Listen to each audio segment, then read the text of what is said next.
Hello, everybody. Welcome back to the Bitter Rivals podcast. I am your host, Avery, along with co-host Gitano Gallo. This is episode 101, powered by the Game Entertainment and Media. As per usual, we had the draft. We've had the first few days here, free agency now, yesterday and today.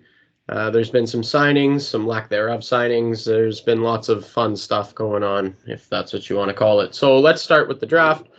No surprise who went first overall. Connor Bedard is Chicago Blackhawk. A little bit surprising that Anaheim passed on Adam Fantilli. I thought that was interesting. I thought they were going to go with him for sure. I thought he was a sure bet at 2, but Leo Carlsson. You did call it. You did call the Leo Carlsson at 2 pick. I did. It was shocking though. It was shocking. I definitely thought they were taking Fantilli. I just said what I said was there is a chance, Leo Carlsson has a chance to kind of tip the scales here and go second overall to Anaheim. And it's just because I heard that earlier in the day, and then it ended up happening. I was very surprised. Yeah. So, Habs fans are completely awful. If we didn't know that already, you're all terrible people, and you actually... to the point where Montreal will not bring their 5th overall pick to North America next year, David Reinbacher, because Habs fans are so hateful. Yeah, that is exactly it. I'm not going to say what was said because it is completely and utterly disgusting, but there was some very... So I don't think he was coming across anyways. He still has a year of school left. So he said that his priority was finishing that. So, and I also don't see a rush to bring him in. Well, he's not that good either, so there's that. But yeah, there's a reason that Habs fans were pissed. There's a reason that Habs fans were pissed. It's because it was the wrong pick, right? That's why, and you know it, and you're gonna try to justify it, but you know it. It was the wrong pick. Here's the thing, Abe. I can sit here and be a whiny little bitch all I want. We could record for fucking 10 hours of me just screaming and complaining. Doesn't change the fact that we picked him. And so now you just have to suck it up and support the kid because that's what you do as a fan. Yeah, I don't know. Your draft, your GM's drafting ability is really questionable. I have to say that between the Slavkovsky pick and this one here, I see 2 top 5 picks and you get Slavkovsky and David Reinbacher. That is really something. The thing that gets me going here, Ave, is so Habs development camp literally started today, like this morning. First drill, D pairing, Reinbacher and Hudson. That's got me going.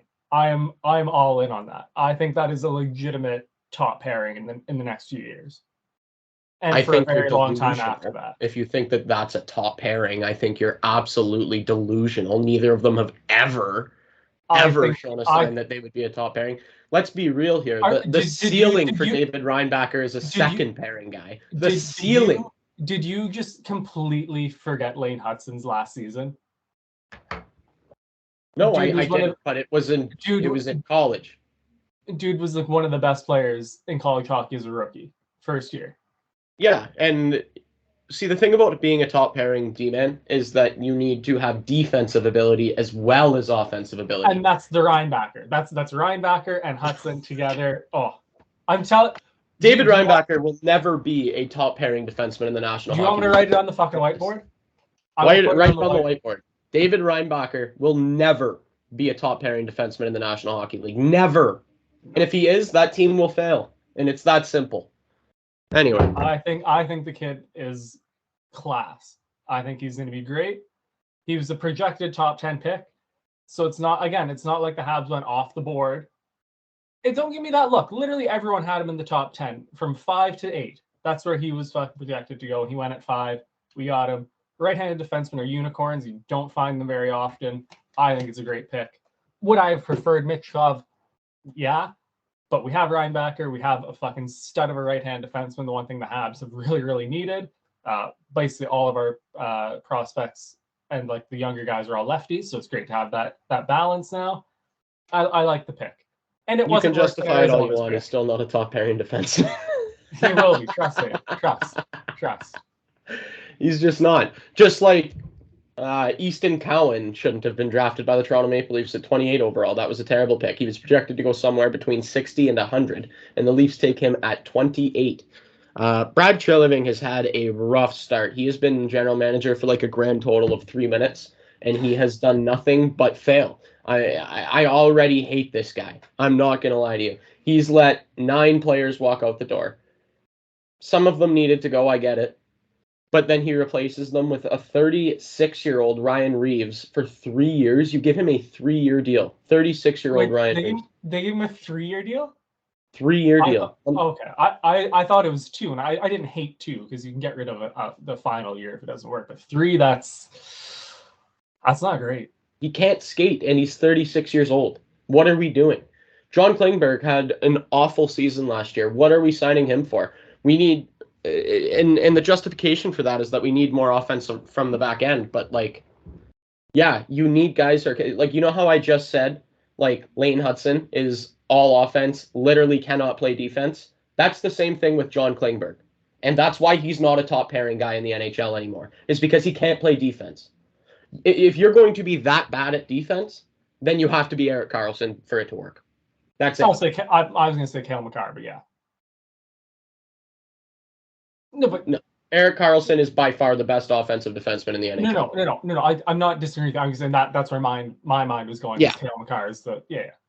Yeah, you know what I'm saying though. Like if you're going to be that bad, because Erik Karlsson, let's be real here. Underlying numbers, eye test. He's the best offensive defenseman in the league, and he's probably the worst defensive defenseman in the league. Yeah. Like it's pretty cut and dry. You're playing with an extra forward out there essentially. More or less, yes. And not the guy who's going to contend for a Selke. No, and the thing is, the points that he produces kind of outweigh the goals that he's on the ice for and his lack of defensive ability. And that with Klingberg, it's just not, that ratio isn't there. No, exactly. And I have no idea what they're doing. You want to add tough, like, I'm sorry, Ryan Reeves doesn't bring anything to the table that Wayne Simmons didn't. No. And and Matt Martin before that too, right? He doesn't bring anything to the table that Wayne Simmons didn't, and Wayne Simmons didn't even have a spot in the lineup at the end of the year.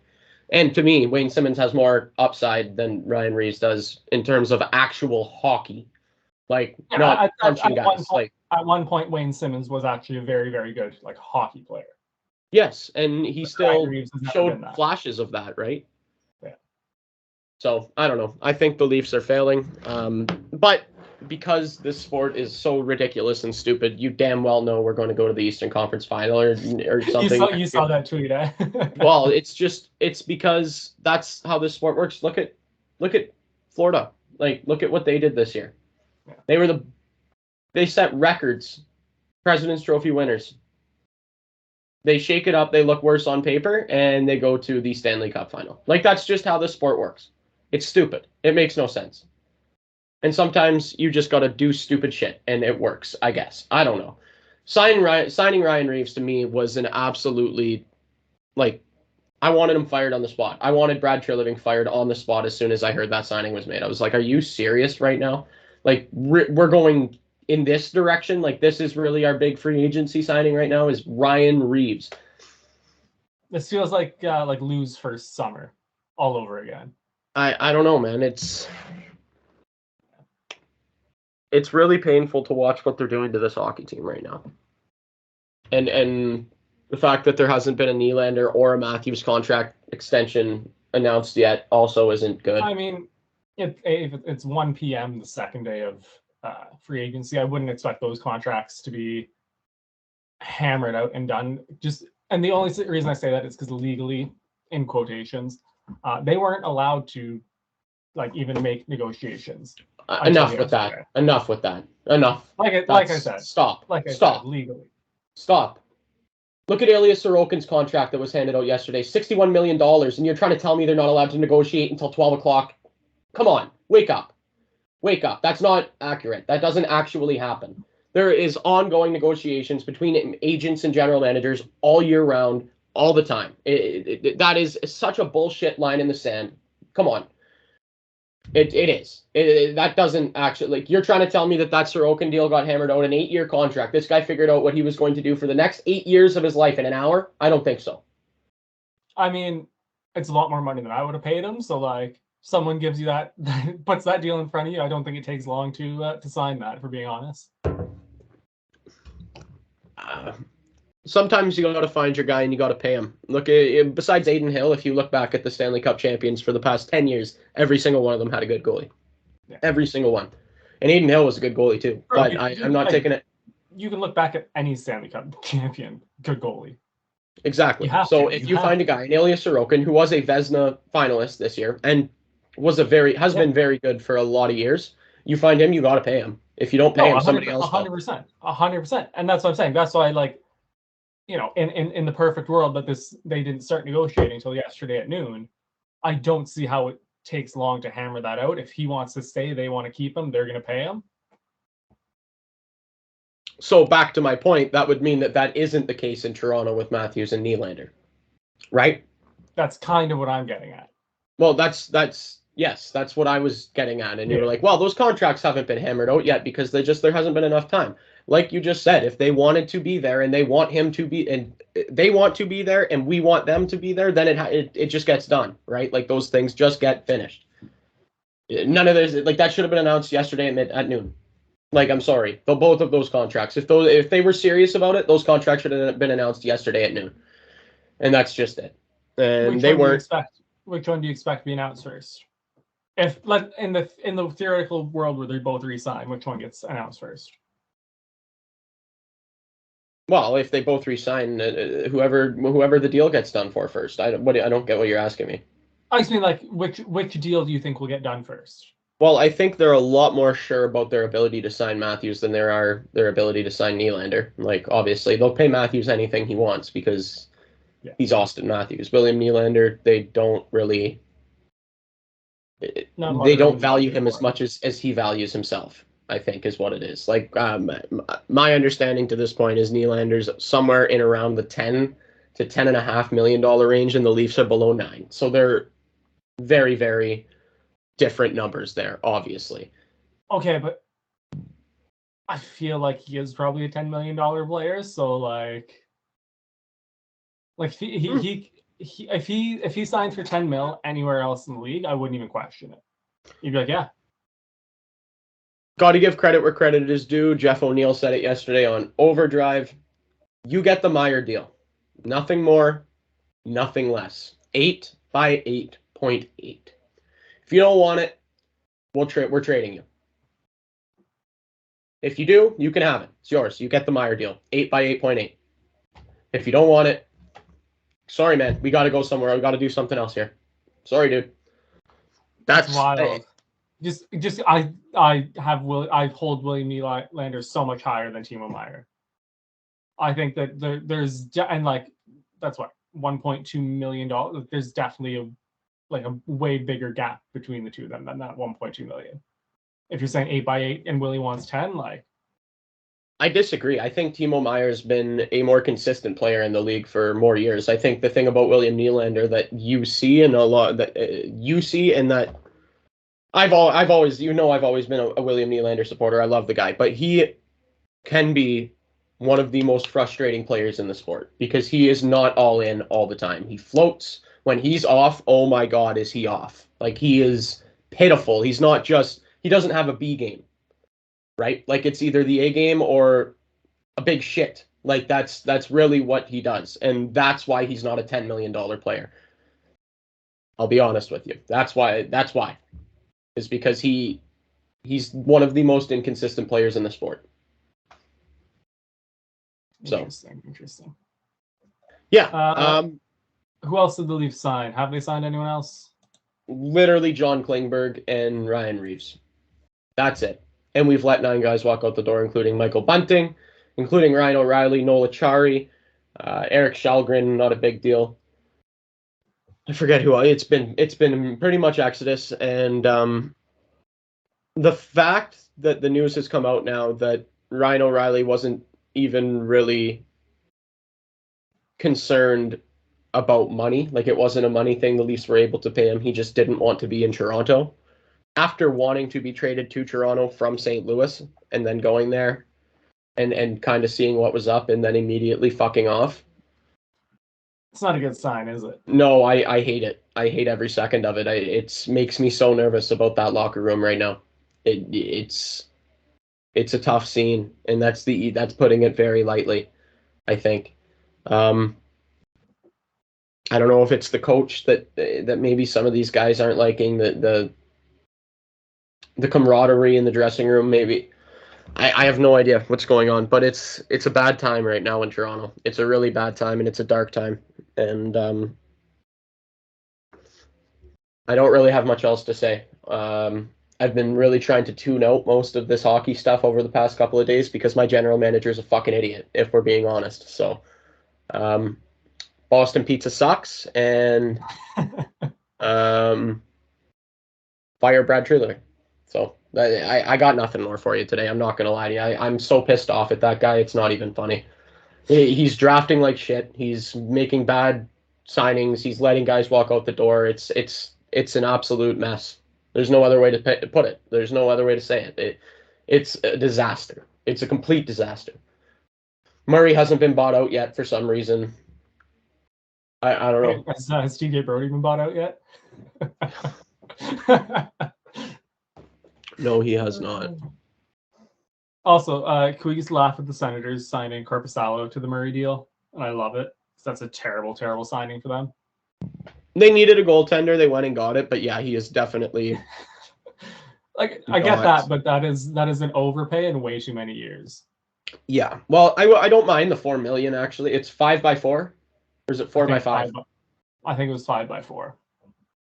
Yeah, 5 years. If that guy doesn't turn on the Jets, if you will. Yeah, because he's never really got there. Eh? Well, I was surprised to find out he was a .915 save percentage last year. I did not think he had that good of a year. But yeah, I was watching actually Pierre Dorian talk about that signing today, and he's like, he won a playoff round, and I was like, what are you talking about? Lots of goaltenders have won playoff rounds. Doesn't mean you pay a guy like $4 million for 5 years, dude. Like, and he was like, my goaltending coaches have told me that they think he's just scratching the surface. Oh yeah, really? Like, you think that your defense is really a defensive unit that can pull more out of a goaltender? Like, you really believe that? Because you're wrong. Like, you're awful on the back end in Ottawa. Awful, like, absolutely terrible. Like at this point, like the Senators should not be worrying about winning playoff rounds yet. No, like there's still at least a couple years off that. Plus, they still have to re-sign DeBrincat, which I think is fucking hilarious. That they bring him in as part of the rebuild, and he was, kind of a key part of it. And now he's an RFA right now, and they're listening to offers for him. It's hilarious to me. Well, he wants out, right? Oh yeah. Yeah, he's so requested funny. Out. It's so funny. Anyway, not really much out of Montreal yesterday, right? For free agency, it was just the Edmondson trade for a 3rd and a 7th. Is that what it was, or a 3rd and a 5th? Yeah, something like that. 3rd and a 7th, and the Habs are retaining 50%. So there was that, and then that's only a 1-year deal, though, right? Yeah, 1 year left on it. Basically, what came of it was last year we were looking to flip him, but he got hurt around the deadline, so we couldn't flip him. So Kent Hughes just kind of wasn't gonna waste time and risk that and then lose him for nothing next summer. And it also kind of clears out the logjam at left D that I was talking about earlier, where we have all these guys that are left-handed defensemen and only 3 spots for him. So it just kind of clears that out. I don't hate it. Joel Edmondson was a great servant for the team, did some great stuff for us. Wish him all the best in Washington. And then before the draft, the Habs acquired Alex Newhook's signing rights from Colorado for picks 31 and 37 and an AHL defenseman. And apparently they're looking, as of recording, they haven't signed him to a deal, but Kent Hughes said that they are making good progress on that. Should be sorted soon. Okay, so there we go. So let's go over some of the other free agent signings from the past couple of days. So let's start in the Western Conference. Connor Brown is an Edmonton Oiler. Yep. That's interesting. Who else do we got here? Man, I just went on the Cap Friendly page, and everybody, like, they're all just like AHL signings right now on this page. Yeah. I can't find anything of relevance. Yeah, Drake Kachula's still a hockey player? Oh my goodness. Michael Bunting Or is there anything else in the West that I'm forgetting? Like big ones? Obviously, Ryan O'Reilly in Nashville. Noel Acciari in I Nashville. was surprised. I was surprised he went Nashville. I thought he would go to more of a contender than a rebuilder, but good for him. Yeah, I was a little surprised by that too, but he really does have that country music vibe to him. Oh, straight up. So it's going to work for him well, I think. You know what I'm saying? I think that's a spot where he probably really wants to be. Again, I really hate the fact that he just hated Toronto. Like, that makes me sick so bad, man. Oh, like, we got Alex Killorn to Anaheim, 4 years, 6.25. yep. Oh, Matt Duchene went to Dallas. All right, I missed Yes, that he did. one. 1 year, $3 million after getting bought out by Nashville, which was ridiculous. And that's what I mean. How are the Leafs not in on 1 year, $3 million for Matt Duchene? Yeah. Like, why aren't we making that signing? We are in win now mode. Like, we are in win now mode. We need to sign good hockey players. And you're telling me Matt Duchene was available for 1 year, $3 million, and we didn't pull trig on that? That's unbelievable to me. You know, and the other thing with that is, it made a lot of sense for him too. You go to Toronto, you get inflated points because you play with top end players, and then you either win or can snag yourself a big deal the following summer because you had a great season. So I really didn't understand that one at all. I would also like to talk. Oh, Gus Nyquist is also in Nashville. 3.185, 2-year deal. Yeah, I did not see I have that. a feeling I know what one you want to talk about because I just pulled up the trade for it. Justin Holl. Oh, that was not the one I was thinking of. What were you thinking about? We'll do Holl quick because this one's gonna be a little more. I have the utmost respect for Steve Yzerman. I think he's a great general manager. Did he even watch Justin Holl play hockey last year? Because he gave him $3.4 million for the next 3 years for a total of 10.2. Justin Holl secured the bag. will never in a million years be worth $10 million. For 8 years, I wouldn't give him $10 million. I wouldn't give him 10 for 10. Like, what? Where did that come from? Like, where did Justin Holl being worth $3.4 million come from? It feels very much like when Yzerman signed Sherratt. It was last summer he signed Sherratt. Where he's just like, just why? Like it feels like he's looking for this stereotypical like big, mean, nasty defenseman that really can't play defense. Man, I don't get it. No. I don't get the Justin Holl signing. Anyway, what one were you wanting to talk about? You got me all. So I want to talk PLD. First of all, the trade and then the extension. Oh, yeah, I'm not a huge fan of Pierre-Luc Dubois. I don't think he's that good of a hockey player. I think he's one of the most overrated players in the league. Myself. You don't understand how excited I am that the Habs missed out on this, given the cost of it. What was the deal? So first of all, PLD goes to LA. Yeah. The Jets acquire Gabe Vilardi, Alex Iafallo, Rasmus Kupari, and a second-round pick, funny enough, from the Montreal Canadiens. Mm. And then he goes and signs an 8x8. Looking at this, I'm so glad the Habs are out. There's absolutely no way that we should have paid that price for him, and I just don't think he is an $8 million player. He's not. Not even close. If he's an $8 million player, then you're right. William Nylander's worth like the league max. Well, and that's what I mean. Like when people are talking about like, oh, like Nylander's only worth this much, or like whatever, 8.8. You're not telling me that the difference between Nylander and PLD is like $800,000. You know what I mean? Mm-hmm. I do. So yeah, I do. I'm happy that the Habs were not involved in this. I'm happy that he's like that whole saga now is just over, and I'm so happy because it's been like almost 2 years of this, and big deal. Great for him. Scared the bag. Also, you gotta love the fact that he was traded to Winnipeg for LA. That's a dub in itself. Yeah. Another thing that I would like to talk about is Alexander Kerfoot is a Arizona Coyote. Music to my ears. 2 years, $3.5 million in Arizona. No longer a Toronto Maple Leaf. Oliver Ekman-Larsson got a 1-year, $2.25 million contract in Florida. I don't mind that for them. I think he's still got... No, I thought the issue with him was always the contract. Yeah. And now that he's been bought out of it and you can pay him what he actually deserves, yeah, he's still an NHL caliber defenseman. It's fine. I don't hate that deal at all. Yeah. I'd like to also... Who the hell is Marshall Rifai? And why did the Leafs... Oh, he must be an AHL guy. Anyway, this is what I wanted to talk about. Pierre Engvall secured the bag. He got like 7 years, didn't he? 7 years, $3 million per. That is insane. Good for him. Like, I'm actually happy for him. He definitely is not worth that, but like, I'm happy for him. I can't believe he got 7 years of term. Like, I cannot believe he got 7 years of term. That's crazy. Like, of all the players in the world who get 7 years of term, Pierre Engvall got it. Pierre Engvall.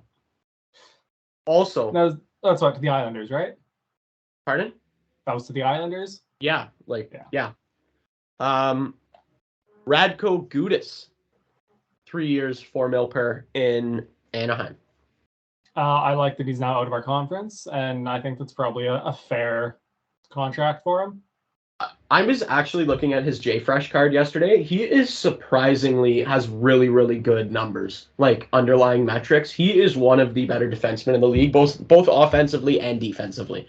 Like, I think he was in the 85th or 86th percentile in both, which is unreal. The offense surprised me. The defense, not so much, just because he's that big, mean, nasty, like... Yeah. Like, I don't want it, like, not, like, Shea Weber, where it was like, he's very good at defense because he just beats the fuck out of people, right? Yeah. But yeah, the offense, that's surprising because I've never seen it from him, really. Yeah, no, I hear you. I did not see this contract. Tristan Jarry signed back in Pittsburgh, 5.375 per for the next 5. That seems like a lot of money. Hey, how did I miss that one? 26.875 total over the 5 years. I did not see that yesterday. How did I miss that? That's a lot of cake. Yeah, that is a lot of money. He did not have a great year last year, did he not? I think he was okay. I think what happened was he got hurt last year, didn't he? I want to say he got hurt last year, and that's kind of why they fell out of the playoff picture. I could be wrong on that. I'm kind of making that up, but I feel like that's what happened. You know what I'm saying? And yes, the Sorokin deal was 8 years, $66 million, 8.25. That's a lot of money, man. But he's 28 years old. He got 8 years. You signed him. 27. What? TSN says he's 27. That's what I'm on. Sorokin? Yeah. Cap Friendly says 28. Okay, well, one of them's lying. But anyways, so I think he's definitely 27. But want to know what it is? He'll be 28 when the contract kicks in. His birthday's in August. Yeah, that would be it. That's what it is. 100%. But anyway. That's a lot of cake. Like, it's not the Bobrovsky contract, but like I don't see that guy being worth $8.25 million when he's 36 years old. Do you? No. Like, unless, well, the only nice thing about this is it gives the Islanders time not to rebuild, because they've been kind of a playoff team for the last few years, but maybe find those extra couple pieces to give them push. It gives them kind of 8 years to do that. Yeah. So I don't overly hate it.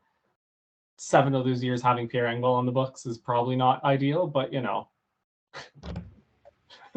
Yeah, that's some interesting management going on over there. Another interesting contract. Bunting, $4.5 million for 3 years in Carolina. Absolutely. That seems hefty. Here's the thing: if he can not match, but if he can almost match his production and keep his style of play, I think he'll be great. I think he'll be absolutely fine for $4.5 million. I hear you. I know what you're saying. I think that he looked a lot better than he was playing with Mitch Marner and Austin Matthews. Right? Like that's what most players would, yeah. Like that's kind of why I'm saying he doesn't have to match that output, but he kind of has to almost match it. You know what I mean? Well, and then like you got if to he think puts he'll up be like on a line. 75% of his points. He'll probably be on a line with Aho and Svechnikov or something like that. So he'll probably be able to make himself worth it. The Leafs obviously were not able to pay him that. No, that wasn't going to happen. Well, not But after the signings they made, anyways. I'm not going to lie to you. I like Matthew Nyes on that wing a lot better anyway. Okay. So I don't think it's a bad thing for Toronto. And do you know what's going to happen, right? Is we're going to lose in the Eastern Conference Final to Carolina, and Michael Bunting is going to draw 37 penalties in that series. That's what's going to happen. I just can't wait for the Michael Bunting's a dirty, cheating, diving player. That discourse he's completely disappeared now that he's not in Toronto. Oh yeah, that will happen. You know it will happen. Oh yeah, 100%. Anyway, I'm pretty sure we've gone over most of the notable signings here. Yeah. I'm so upset.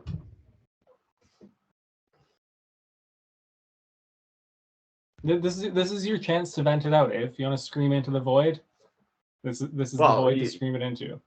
I already said it. You know how I feel. It's been a complete failure. Brad Treliving's reign to this point has been a complete and utter failure. It's been 2 days. What else is there to say? He's like he let Ryan O'Reilly walk. He let Noel Acciari walk. Justin Hole's gone, which most people are happy about. Alex Kerfoot's gone. Again, most people are happy about that. Michael Bunting's gone. Shalgren's gone. Murray's still on the team, not bought out. Like, I liked a lot of those players. Like, minus Hole and Kerfoot, I like Bunting.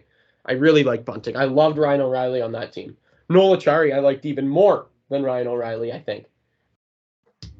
And then you let all of those guys walk, and you sign a 36-year-old goon who can literally do nothing but throw punches. He's not a good hockey player at all. There is zero offensive upside to Ryan Reeves, or defensive upside for that matter. He's one of those guys who picks things up and puts them down, and that is it. That is the end of his hockey ability. And then a guy who, again, doesn't bring anything to you defensively. Might bring a little bit of offense from the back end, like similar to a way maybe a guy like Rasmus Sandin did, you know, like something like that. But and you overpay him after his worst offensive output season of his career. Like, what is going on? What are we doing? Why are we doing it? We still need to sign Samsonov to a contract. He's an RFA, but we still need to sign Samsonov to a contract. I don't know what's going on here, man. I actually have no idea what Brad Treliving's direction is. I don't really know. I don't think he knows. So that's all I have to say. It's been miserable. It's been miserable to be a Leafs fan over the past since the draft. Since the draft, I would say. So that's it. That's all I got. That's all you got? Yep. All right. I don't think I have much else either. I'm just double checking my notes. No. Unless you want to stop and talk about and laugh at Arizona for their terrible picks. That's yeah. They suck. What's new? Hey, the suits looked fire though. That was the dumbest shit I've ever seen in my entire life. No, the matching suits were great. You're just jealous because you could never rock that. Yeah. I got one more thing actually I want to say. I'm looking at the free agency board. I get it. You need to hit the cap floor and those things, but how do you pay Corey Perry $4 million? How do you pay him and Nick Foligno 10% of your cap? That's unbelievable. Well, the kicker for me. Go ahead. The kicker for me is that they traded a 7th round pick for the right to sign him. And then, like, I get it, it's a 7th round pick. It's not worth that much. But you trade a 7th round pick for the right to sign him before July 1st. Literally, you signed him to a contract the day before free agency. And you paid him $4 million. Like, did you think somebody was going to outbid you on July 1st? right? And like I understand like the intangibles that those guys bring to a team, and especially to a young team. And like, I look at what Corey Perry did in Montreal for that year. Loved him. I think he had such a massive impact on that young group. So I understand wanting to bring him in. But for $4 million, like that's costing you like more than like that 7th round draft pick is going to like physically cost that organization less than that 4 million. You've just incurred this massive cost for nothing. Yeah.